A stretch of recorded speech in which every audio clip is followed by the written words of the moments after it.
sinasabing kuha sa project ni Slater Young, kung saan makikita ang kabundukan at dahil tila wala nang sumisip-sip na tubig because of that project ni Slater Young, ay makikitang bumahanga sa ibaba nito. Sabi nga ng netizen, kitang-kita ang ebidensya. The guys later's comment, many people were commenting that this would happen on your post as long as 115 weeks ago. Looks like they were spot on. Ito po ang naging pahayag ni Albi Casino sa nasabi nga pong nananahimik na si Slater Young. Yan nga ang naging pagbuwelta at mensahe ni Albi Casino kay Slater Young matapos tila dead man na nga ito sa mga hinaing ng mga netizen hinggil sa kanyang project. At dito na nga, ibinahagi ng ABS-CBN ang naging pahayag noon ni Slater Young nung kanila pa nga pong binibuild up ang project nito sa publiko. Sabi niya, we've been working on this project for a long time.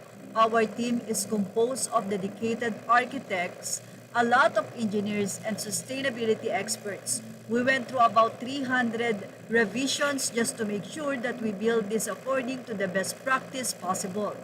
I appreciate everyone who took the time to comment. Narinig namin lahat ng mga concerns nyo.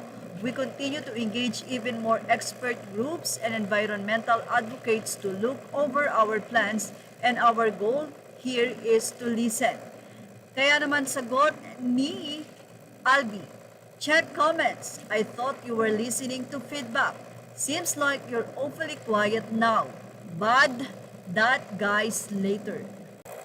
Kaya naman narito ang naging say ng mga netizen mula sa artikulo ng Fashion Police. Ayon sa isa, grabe yan pala yun. Kawawang bundok kinalbo na. Palibhasa wala ng mga puno. Ayan, diretso sa mga bahay sa baba ng bundok ang tubig.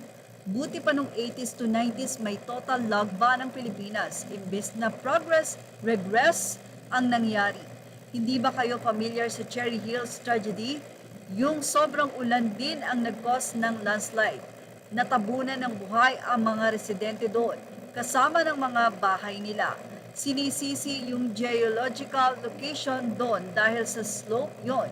Unstable, geologically vulnerable slope.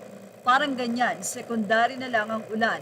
At ang mga matatanda alam yan, huwag kang magbabahay sa bundok at paanan ng bundok at malapit sa river.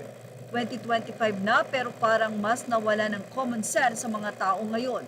All because of money and greed. Say pa ng isa dun sa mga nagsasabing malayo sa project ni Slater Young, binahang lugar, may kasabihang everything is connected to everything else. Kasama yan sa law of ecology. Say naman ng isa, connected talaga yan. May nabasa ako mismo sa thread na isa sa mga resident na galit na galit. She explains well kaya sila nabahaan because of the river na connected sa pinapagawa ni Slater na kondo. Ayon pa sa isang netizen, the photo perfectly described the cause and effect of this ugly and no common sense building of Monterasas ek-ek. Ayan ang evidence. Ego and greed, so paano ngayon maibabalik ang mga puno dyan? Yan ang say ng mga netizen. Nasabihan pa si Slater Young na sira ang ulo. Ano ang masasay nyo sa photo na ito? Ilagay na ang inyong opinion sa ating comment section. Images are all credit to the rightful owners. Thank you for watching. Shoot